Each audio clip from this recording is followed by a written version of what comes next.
खतरा, यहाँ अंदर जाना मना है। क्यों? ये चाड़िया यहाँ क्या कर रहे हैं? इसे तो आमतौर पे वो पंछियों को भगाने के लिए खेत में रखते हैं। यहाँ किसे भगाने के लिए रखा है? अंदर कोई खेती कर रहा है क्या? लेकिन बाहर बोर्ड मारा है खतरा। खेती में क्या खतरा? और ये डी विंग में जाने का रास्ता क्यों बंद किया हुआ है? अब्दुल ने दुकान जल्दी बंद कर दी, भिड़े ने सुविचार नहीं लिखा है, सोसाइटी में सन्नाटा है। जरूर सोसाइटी में कुछ गड़बड़ हुई है। सिर्फ गड़बड़ नहीं, बहुत बड़ी गड़बड़ हुई लगती है। अच्छा हुआ मैं आ गया। लेकिन बापूजी ने मुझे कुछ बताया क्यों नहीं? बापूजी, बापूजी ठीक तो है ना?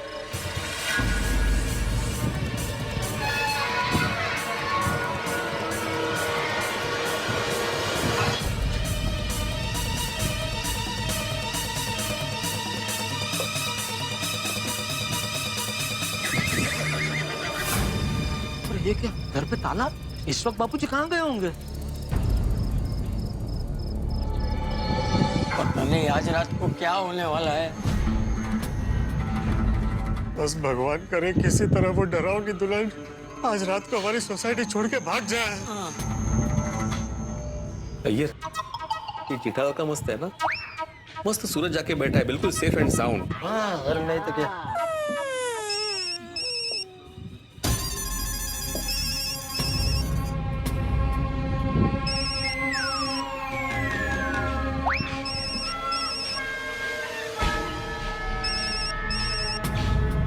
चाचा जी, आपका फोन बज रहा है।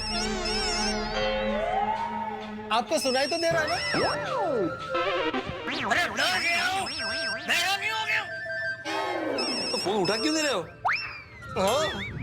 अरे सूरज से जेठिया का फोन है। अरे बापूजी फोन क्यों नहीं उठा रहे? मैं इतना डर गया हूँ कि मेरी ऐसी आवाज सुन के उसे पता चल जाएगा कि जरूर कुछ गड़बड़ है, इसलिए फोन नहीं उठा रहा हूँ। चाचा जी, जेठालाल बहुत जिद्दी है। जब तक आप फोन नहीं उठाएंगे वो फोन करता रहेगा। जिद्दी नहीं, वो चिंता होती है ना बेटे को, इसलिए। हाँ चाचा जी, फोन उठा लीजिए। हाँ चाचा जी, एक बार बात कर लीजिए चाचा जी। अरे बापूजी फोन क्यों नहीं उठा रहे हैं? मैं तो सबसे पूछता हूँ। हाँ बोल जेठिया। बापूजी कहाँ हैं आप? मैं घर में हूँ। घर पे किसके? अपने घर पे, और कहाँ? बापूजी क्यों झूठ बोल रहे हैं आप? अपने घर पे तो ताला है। तुझे कैसे पता चला? किसने बताया? किसने बताया बोल?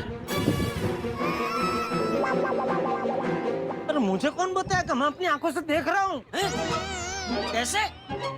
तू तो अभी सूरत में बैठा है ना? सूरत में बैठा था, लेकिन अभी मैं गोकुलधाम सोसाइटी में खड़ा हूँ बापूजी। तू यहाँ आ गया?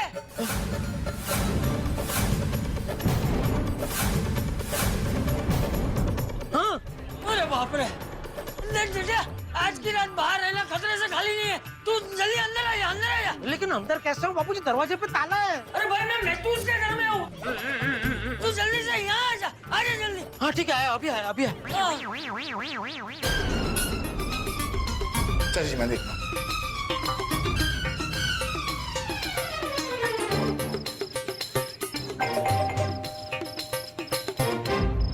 अरे छोटी, ये सब सोसाइटी में क्या हो रहा है? अरे देखिए आप सब यहाँ। बापूजी कहाँ है? मैं यहाँ हूँ जेठिया। बापूजी, बापूजी आप ठीक तो है? हाँ ठीक हूँ। हाँ? लेकिन तू तो कल आने वाला था ना, आज कैसे आ गया? वो आज सुबह आपसे फोन पे बात हुई ना, तभी मुझे शक हो गया था बापूजी कि सोसाइटी में कुछ तो गड़बड़ है। लेकिन आप मुझे बता नहीं रहे, इसलिए मैं कल की जगह आज आ गया। क्या हो रहा है बापूजी सोसाइटी में? कोई मुझे बताएगा?